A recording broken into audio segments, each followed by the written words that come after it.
A continuación les dejo un video del músculo diafragma, músculo que ustedes pueden ver en sus guías de apuntes para mayor información. ¿Qué es lo que vamos a ver? Vamos a ver el músculo en sí, sus inserciones, acción, su irrigación e inervación. El músculo diafragma es un músculo esquelético estriado, pero es un poco distinto a los que ustedes conocen, ya porque este tiene una forma de paracaídas o cúpula, como se puede ver en esta imagen. Es un músculo ancho y delgado que va a presentar en su centro una porción más blanquecina denominado centro tendinoso del diafragma y una porción más periférica donde se ven las fibras musculares, que es la porción periférica muscular, ¿ya? O simplemente el vientre muscular de lo que es el músculo diafragma. Este músculo diafragma tiene como inserciones básicamente todos los límites de la abertura torácica inferior. Dentro de ellos encontrábamos lo que era el proceso chifoides, el reborde costal, formados principalmente por los cartílagos costales desde la 7 a la 10ª costilla. También por lateral encontramos la última costilla flotante y damos la vuelta y llegando a lo que era T12. Sin embargo, podemos ver que tiene dos grandes tendones que se van a asociar a la parte anterior del cuerpo vertebral, un pilar diafragmático del lado derecho que se va a insertar aparte de T12 en L1, L2, L3, incluso llegando a L4, y un pilar diafragmático izquierdo que va a llegar a insertarse al borde anterior o cara anterior de el cuerpo de L3, es decir, la lumbar 3. En relación a eso, y volviendo a la imagen anterior, vemos entonces este músculo cuya acción es ser el principal músculo inspiratorio, es decir, va a aumentar los volúmenes torácicos ya en sentido vertical, en sentido antero-posterior y en sentido lateral. Eso es sumamente importante ya que está permitiendo expandir los volúmenes torácicos y si se fijan acá en esta imagen, el centro tendinoso del diafragma tiene tres grandes porciones, un anterior denominado foliolo anterior, un foliolo izquierdo y un foliolo derecho. Entre el foliolo anterior y derecho vamos a ver cómo la vena cava inferior está atravesando por él. Además, fíjense que en relación al foliolo anterior de este centro tendinoso del diafragma, vemos esta capa fibrosa que envuelve al corazón, que es el pericardio fibroso, que va a estar asociado a esto. Por ende, el fibroso o el pericardio fibroso va a estar conectado a esta porción del diafragma.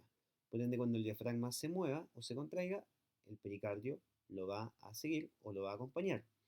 Como también los órganos que veíamos en esta cavidad pleural, que eran los pulmones, que estaban envueltos por lo que son las pleuras, específicamente la pleura diafragmática, también va a acompañar al diafragma cuando éste se contraiga.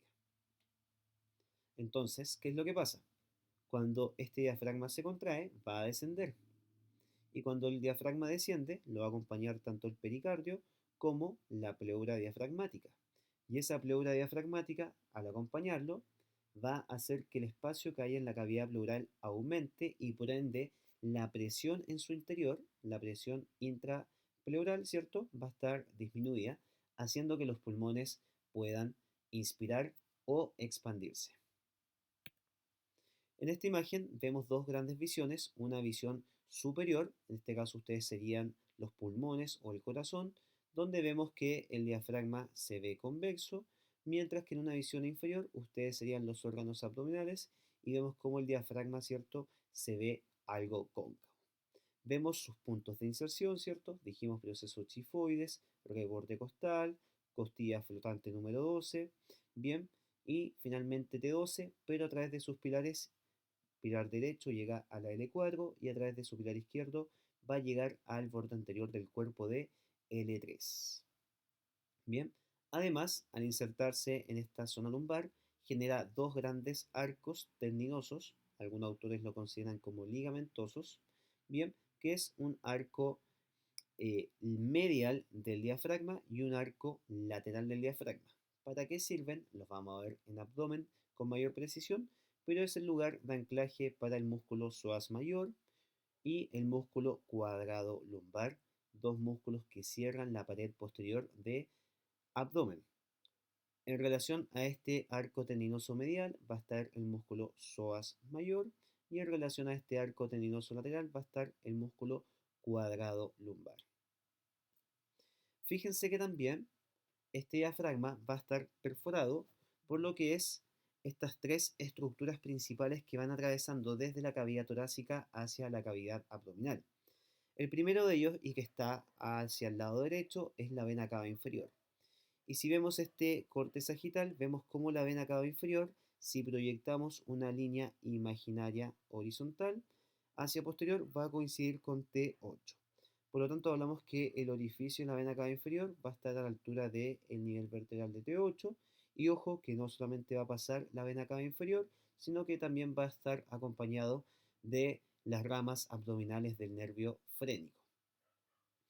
Posterior, en este mismo plano sagital, vemos cómo el esófago, que está pasando por el mediastino posterior a nivel torácico, no va a perforar el diafragma, sino que va a pasar por un hiato esofágico a la altura de T10.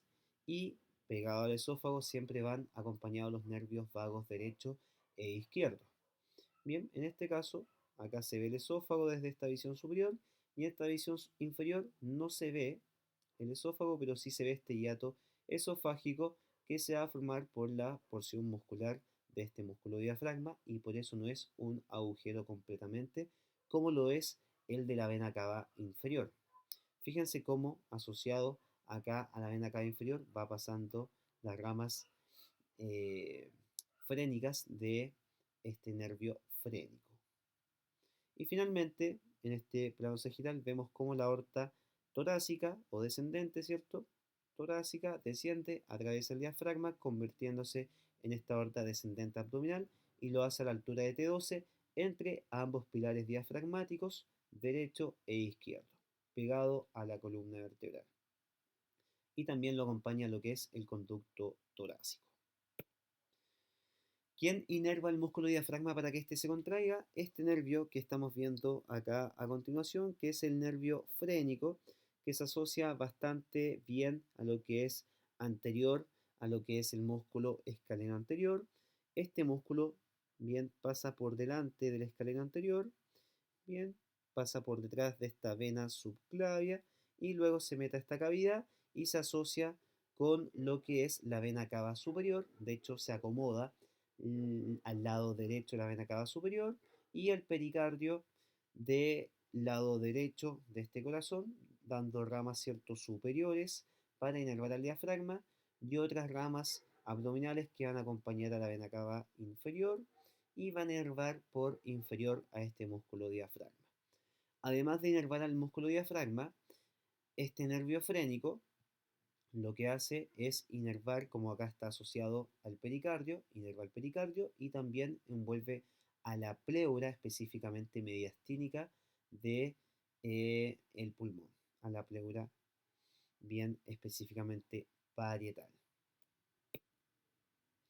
Todo lo que es irrigación y drenaje está en las guías, pero específicamente tienen que saber que el diafragma va a estar irrigado específicamente por una rama de lo que es la aorta torácica, que son pequeñas y van a formar algunas arterias frénicas superiores que se van a ir a irrigar a la pared superior del diafragma, que están menos descritas, pero una vez que esta aorta atraviesa lo que es el hiato aórtico a la altura de T12, va a dar algunas arterias frénicas inferiores que, como ustedes las pueden ver acá, va a irrigar todo lo que es la pared inferior de este músculo diafragma para que éste funcione. También hay algunas músculos frénicas que van por acá, que también forman parte de la aorta descendente, pero las principales, ¿cierto?, son las frénicas inferiores, que nacen a la altura de T12 una vez que la aorta abdominal cruza a este músculo diafragma.